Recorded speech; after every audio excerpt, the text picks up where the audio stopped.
I watched Principal Mitchell's face drain of color as the state investigators walked into his office, badges gleaming under the fluorescent lights. Just 3 weeks earlier, he'd fired me on my first day back from surgery, calling me dead weight, with that smug smile plastered across his face.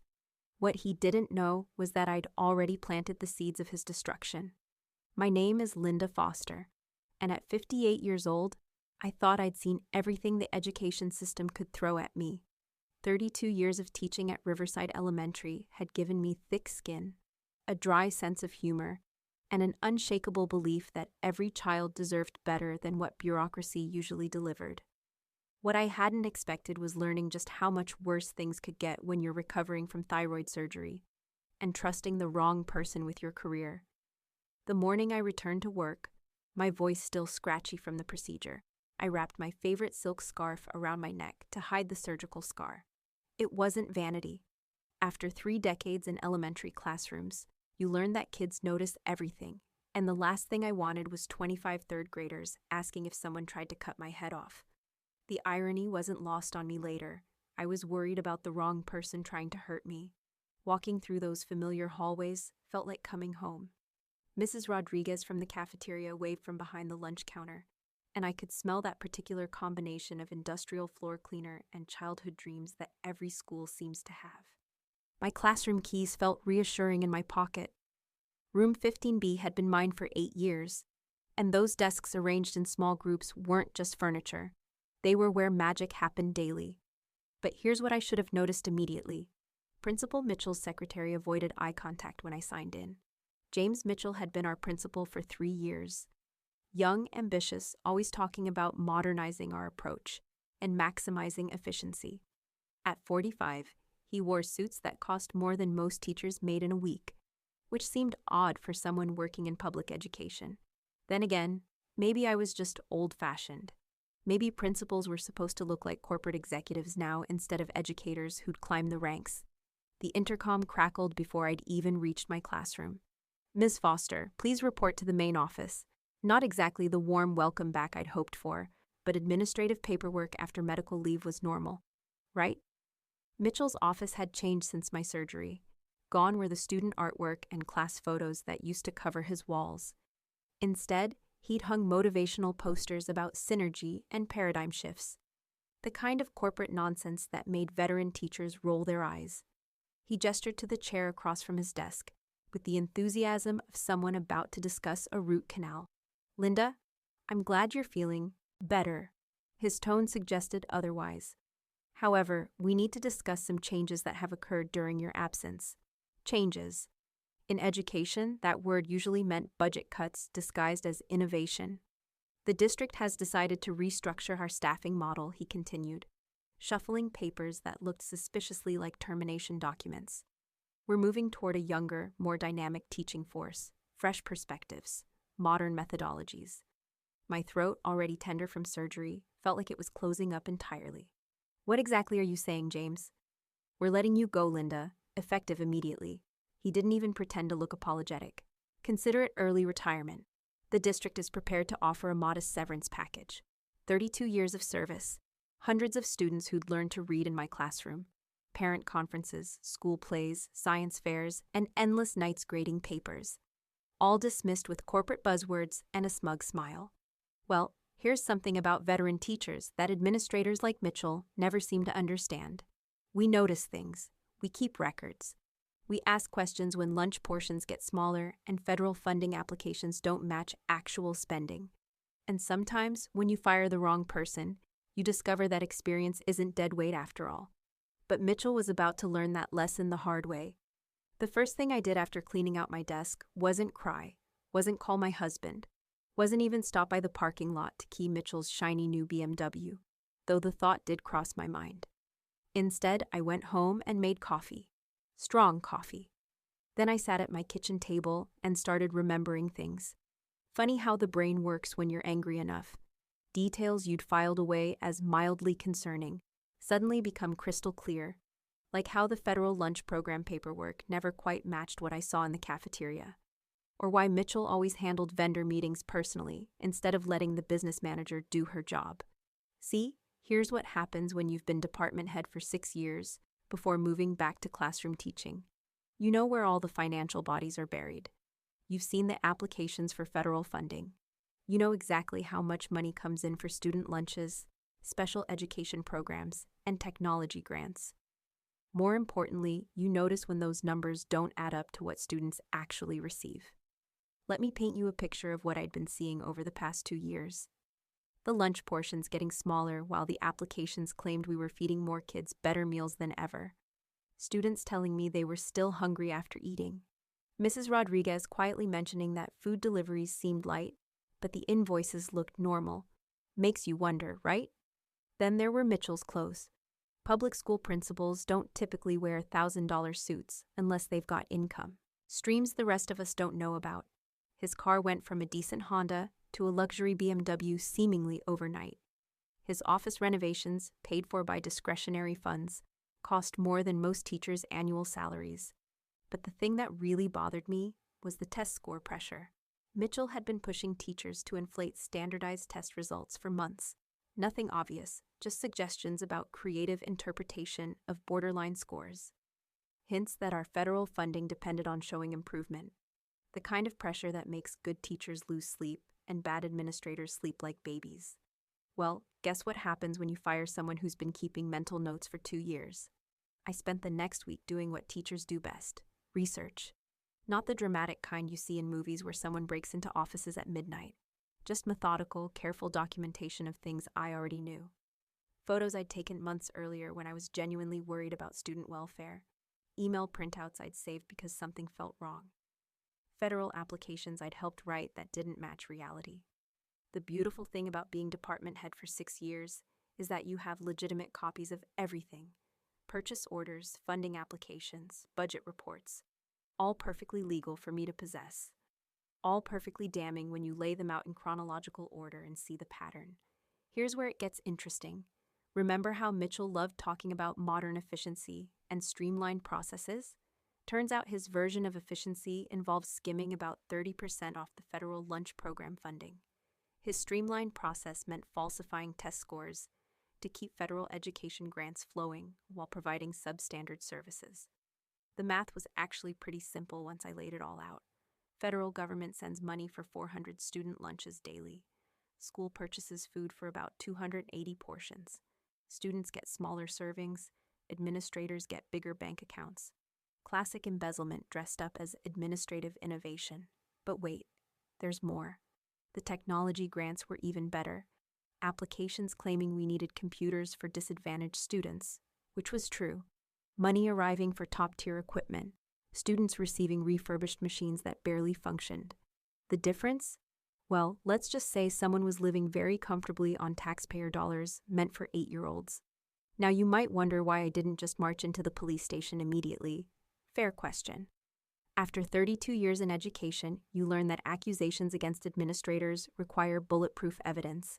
You need documentation that would convince a prosecutor, not just a concerned teacher's suspicions. Plus, honestly, part of me kept thinking I might be wrong. Maybe there were explanations I hadn't considered. That doubt lasted exactly until I saw Mitchell's Facebook photos from his recent vacation to Europe. 2 weeks in Italy, staying at hotels that cost more per night than substitute teachers make in a month. All while telling staff we couldn't afford art supplies or library books. The state education department has a fraud hotline. Did you know that? Most people don't, but teachers learn about these things during ethics training. They also have an online portal for submitting detailed complaints with supporting documentation. Very convenient for someone with a scanner and a lot of free time after being illegally terminated. I spent 3 days crafting my submission. Every allegation backed by evidence. Every financial discrepancy documented with official paperwork. Every test score irregularity supported by teacher testimony I'd collected informally over coffee with former colleagues who were happy to vent about administrative pressure. The weird part is how calm I felt hitting submit on that complaint. No dramatic music, no sense of vengeful satisfaction, just the quiet certainty that someone needed to stand up for students who couldn't advocate for themselves. Kids who were going hungry while their lunch money bought luxury cars. families trusting that federal education funds were actually reaching their children. Then came the waiting, 2 weeks of wondering if anyone would take a fired teacher's accusations seriously, 2 weeks of second-guessing every piece of evidence, every conclusion, every motivation behind my actions. Was I doing this for the students, or was I just a bitter ex-employee seeking revenge? The answer came when investigators showed up unannounced at Riverside Elementary on a Tuesday morning. Not the local district officials who might warn Mitchell ahead of time. State investigators with badges, subpoena powers, and absolutely no patience for administrative charm. I wasn't there to see Mitchell's initial reaction, but Mrs. Rodriguez called me that afternoon. She was laughing so hard she could barely speak. Apparently, our confident, modern-thinking principal had demanded to know who was spreading malicious rumors about his administration. The investigators' response was to ask for financial records going back 3 years. That's when things got really interesting. The investigation moved faster than anyone expected. Turns out, when you hand investigators a roadmap to financial fraud, they can follow it pretty efficiently. Bank records, vendor contracts, federal funding documentation. Everything I'd suspected was there in black and white once people with legal authority started looking. But Mitchell wasn't going down without a fight, and his next move would show just how desperate a cornered embezzler can become. Mitchell's response to the investigation was exactly what you'd expect from someone who thinks he's the smartest person in the room. He tried to throw everyone else under the bus. The business manager, the cafeteria staff, even me, the teacher he'd fired 3 weeks earlier. According to his version of events, I was a disgruntled employee with access to financial records, and somehow I'd been embezzling money while teaching third graders how to multiply fractions. The investigators weren't buying it. See, here's the thing about financial fraud. It leaves digital fingerprints everywhere. Bank deposits, electronic transfers, credit card purchases. Mitchell's Italian vacation wasn't paid for with teacher salary money, and his BMW payments weren't coming out of a principal's budget. When investigators started tracing money flows, they found a beautiful trail leading directly to accounts Mitchell controlled. But the real nail in his coffin was something I hadn't even considered: the vendors. Turns out, when you're skimming federal lunch money, you need cooperative suppliers who'll write fake invoices. Mitchell had been working with 3 different companies that existed mostly on paper. They'd bill the school district for premium food deliveries, then provide cheaper alternatives while splitting the difference with our innovative principal. The beauty of this scheme was its simplicity, until investigators started making phone calls. Mrs. Rodriguez became the star witness without even trying. She'd been keeping her own records because she genuinely cared about feeding kids properly. Her handwritten logs showing actual food deliveries didn't match the official invoices by thousands of dollars. 30 years of cafeteria experience had taught her exactly how much food you need to properly feed 400 students. She knew something was wrong when deliveries kept getting smaller, while paperwork claimed everything was normal. The test score manipulation was almost embarrassing in its obviousness. Mitchell had been pressuring teachers to change answers on standardized tests, but he'd forgotten about the electronic tracking systems that monitor unusual score patterns. When half your students suddenly jump 2 grade levels in reading comprehension overnight, state computers notice. When those improvements happen only in schools run by principals who drive luxury cars, investigators start asking questions. Then there was the technology grant fraud, which honestly impressed me with its scope. Mitchell had applied for federal funding, claiming our students desperately needed computers for distance learning. True enough, but instead of purchasing the equipment specified in grant applications, he'd been buying refurbished machines for half price and pocketing the difference. Students received barely functional computers, while grant money bought Mitchell's home theater system. The investigation wrapped up faster than anyone expected. When you have paper trails, digital evidence, and cooperative witnesses, criminal cases practically write themselves. Mitchell's attempts to blame others just made prosecutors more determined to nail him properly. The arrest happened on a Thursday morning. I wasn't lurking in bushes or anything dramatic like that. But Mrs. Rodriguez called me immediately. She'd watched through the cafeteria windows as investigators walked Mitchell out in handcuffs. No more smug smile. No more corporate buzzwords about efficiency and modernization. Just a middle-aged man who'd stolen money from children and gotten caught. The school board held an emergency meeting that night. Suddenly, everyone was very interested in financial oversight and administrative accountability. Funny how quickly policies change when FBI investigators start asking uncomfortable questions about district supervision practices. Within a week, they offered me my job back. Full reinstatement, back pay, restored benefits, and a formal apology for wrongful termination.